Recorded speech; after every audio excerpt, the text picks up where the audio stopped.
Mathematics 9th class की book में से जो यूनिट नंबर 1 है उसका एक इंतहाई आसान क्वेश्चन समझते हैं। और ये वो क्वेश्चन है जो बोर्ड इम्तिहान में भी पूछा गया था। तो ये क्वेश्चन कुछ इस तरीके से लिखा गया है कि फाइंड प्रोडक्ट, आपने प्रोडक्ट मालूम करना है। ये दो मैट्रिक्स आपको क्वेश्चन में गिवन है, एक रो मैट्रिक्स है और एक कॉलम मैट्रिक्स है। ये दोनों आपस में मल्टीप्लाई हो रहे हैं, तो मल्टीप्लाई करने के बाद जो इनका आंसर आएगा वही इसका प्रोडक्ट होगा। तो इसको किस तरीके से सॉल्व करना है, इसको एक दफ़ा आप दोबारा लिख लें। मसलन ये लिखा हुआ है 6 और 0, ये रो मैट्रिक्स है। इसी तरह इसके साथ एक कॉलम मैट्रिक्स है, वो क्या लिखा है जी 4 और 0। इन दोनों को हमने मल्टीप्लाई करना है। तो मल्टीप्लाई का ये तरीका होता है, इसके ऊपर आप एक एरो लगा लें और एक एरो इसके साथ लगा लें।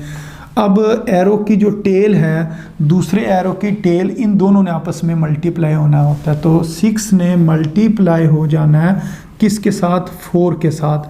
फिर फार्मूले का प्लस आएगा, तो ये याद रखना है, इस जगह पर प्लस आता है। तो अक्सर स्टूडेंट भूल जाते हैं, कई स्टूडेंट इस जगह पर माइनस लिख देते हैं, लेकिन आपने याद रखना है इस जगह पर आपने क्या लिखना है, प्लस। फिर 0 को आपने 0 के साथ मल्टीप्लाई करना, क्योंकि इस जगह पर हेड है और इस जगह पर एरो का क्या हेड है, तो हेड हेड के साथ मल्टीप्लाई होता है, यानी कि 0 ने मल्टीप्लाई होना है 0 के साथ। अब जिस टाइम आप 6 को 4 के साथ मल्टीप्लाई करेंगे तो ये कितना बन जाएगा 24।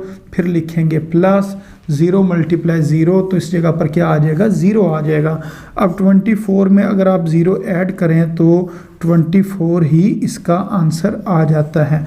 तो इस तरीके से आपने इन दो जो मैट्रिक्स हैं इनका प्रोडक्ट मालूम करना था। तो वो किसके बराबर आ गया जी, 24 के बराबर आ गया। तो उम्मीद है आपको इस क्वेश्चन की भी समझ आ गई होगी।